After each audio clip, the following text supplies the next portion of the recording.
Okay. Assalamu alaikum. Walaikum salam. Thank you for الصوت coming to واضح. this talk. Okay, thank you very much. And I'm happy here.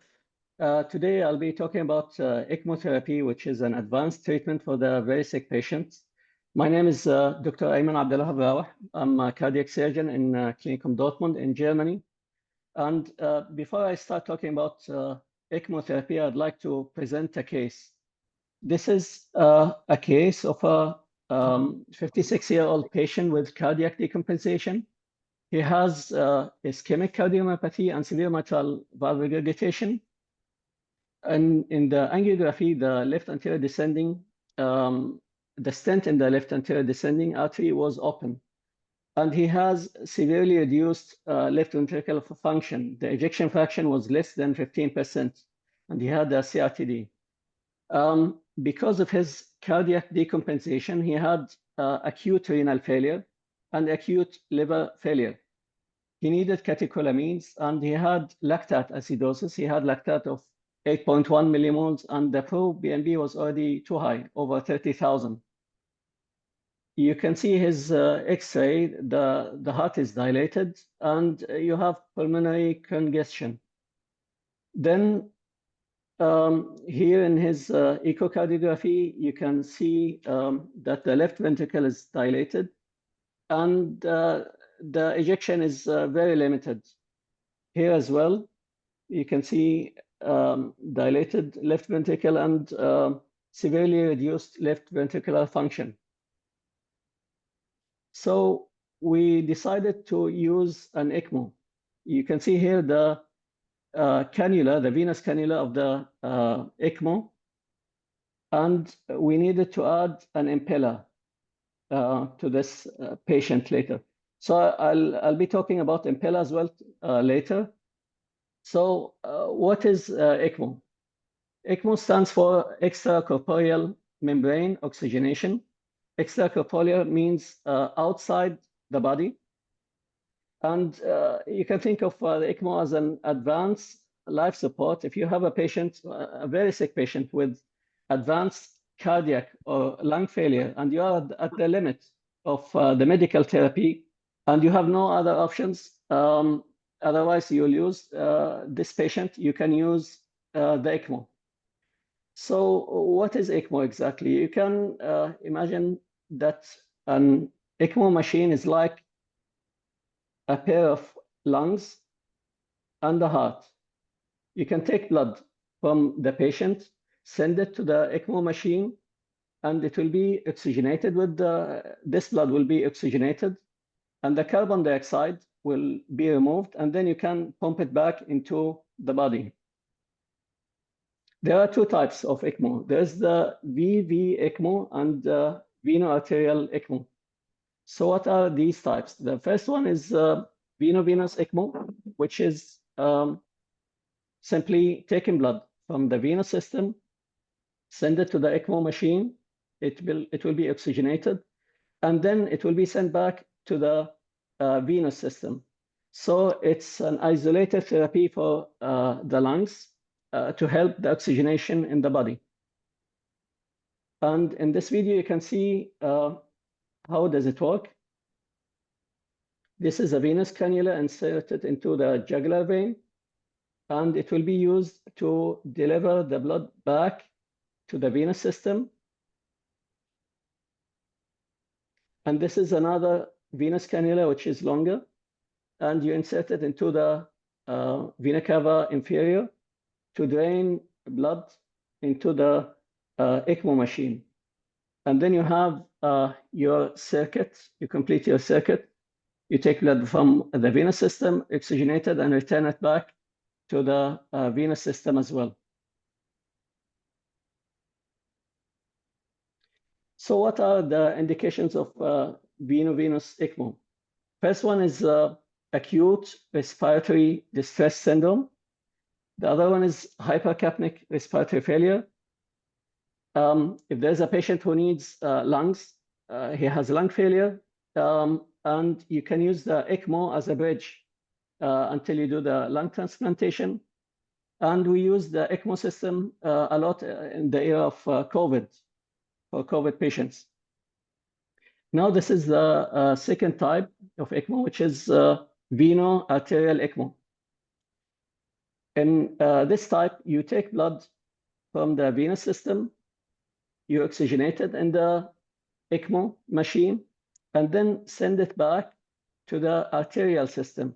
And you can see that it jumps over the lungs and heart. So you can bypass the lungs and the heart, and you support with this system the body itself, not the heart. And you can see in this video how it is done. You insert an arterial cannula in the femoral artery, and it will be used to return the blood back into the arterial system.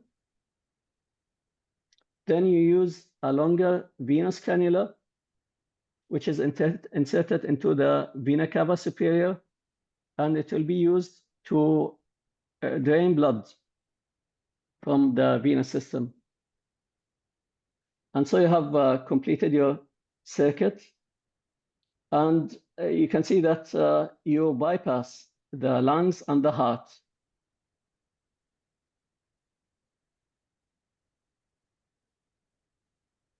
So what are the indications of venoarterial ECMO? The first one is ischemic cardiogenic shock, like after acute myocardial infarction. Also, if you have non-ischemic cardiogenic shock, like myocarditis. Also, after cardiac operations, heart surgeries, if you have low output syndrome, you can use the ECMO. As well as after heart transplantation, if the graft is failing, you can use the ECMO. And then if you have a patient who has heart failure and he needs a ventricular assist device, which is like an artificial heart to support the left ventricle, you can use the ECMO as a bridge until you implant the VAT system, the device. There are other indications to support the right ventricle. For example, if you implanted the left ventricle assist device and the right side of the heart, right ventricle is failing, then you can use the ECMO. If you have massive pulmonary embolism and the right ventricle is failing, you can use it as well. Also in pulmonary hypertension, or in cases of sepsis. If you have sepsis with cardiomyopathy and you have hypertension and you cannot support it with the catecholamines, then you can use ECMO.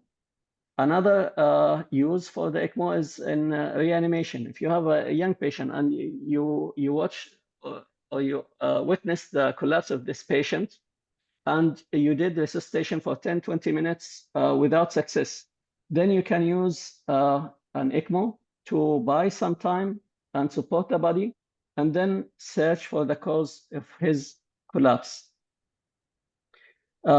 These are the differences between venovenous ECMO and venoarterial ECMO. As I said, the venovenous ECMO is used for isolated respiratory failure, and you have to have a good cardiac function, whereas the venoarterial ECMO is used in cardiogenic shock with or without respiratory failure. So these are the main differences. Now the contraindications of ECMO. There are absolute contraindications and relative contraindication. And the absolute contraindication, if you have a patient who has a condition and there's no hope of his recovery, like, for example, cancer with metastasis, or you have fatal intracerebral bleeding, then you do not use an ECMO. Also, if the patient refuses therapy. And there are relative contraindications for the ECMO, like, for example, if you have central nervous system pathology, like bleeding in the brain.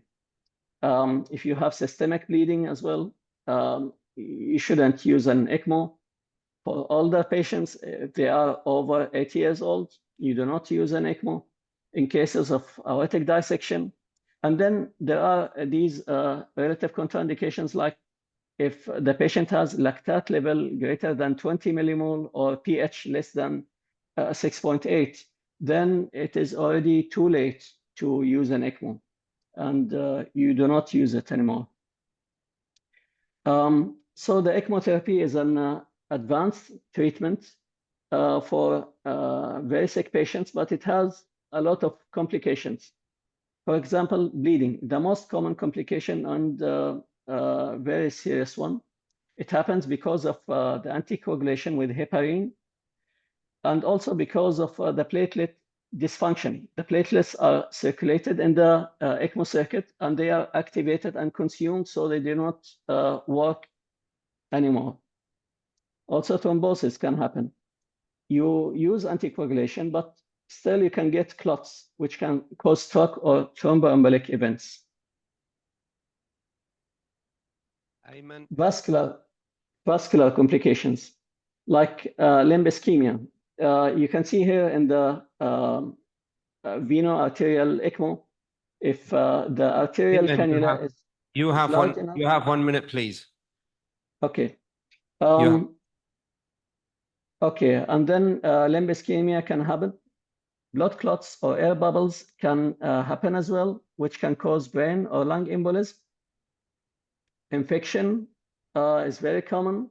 Acute kidney injury can happen, and you have to use dialysis. Hemolysis can happen as well. And this is unique to the Venoarterial ECMO because of the retrograde flow, and you have a weak flow from the heart. You can get congestion of the blood in the aortic root, and then you can get thrombosis, which is very unique. So I can say that the Venoarterial ECMO is a support for the body itself, but not for the heart. It provides oxygenation and circulation for the body, but it does not help the heart itself. Because of the retrograde flow into the aortic root, you can get left ventricle distension and increase pressure in the left ventricle. And this can exacerbate the heart failure. And the solution is to use an Impella, which is mechanical support. It sucks the blood from the left ventricle into the aorta and helps like the left ventricle itself. So it gives it a chance for the left ventricle to rest and recover. This is the video how it is done, but I'll jump over it. And I'd like to talk about the Harlequin phenomenon. Ayman, I'm going to have to stop you in here for the interest of time. Apology for this, but we have to move on to the next speaker. Okay, thank you very much. We really thank you for this elegant presentation, but unfortunately we have to move to the next speaker. Okay. Thank you very much.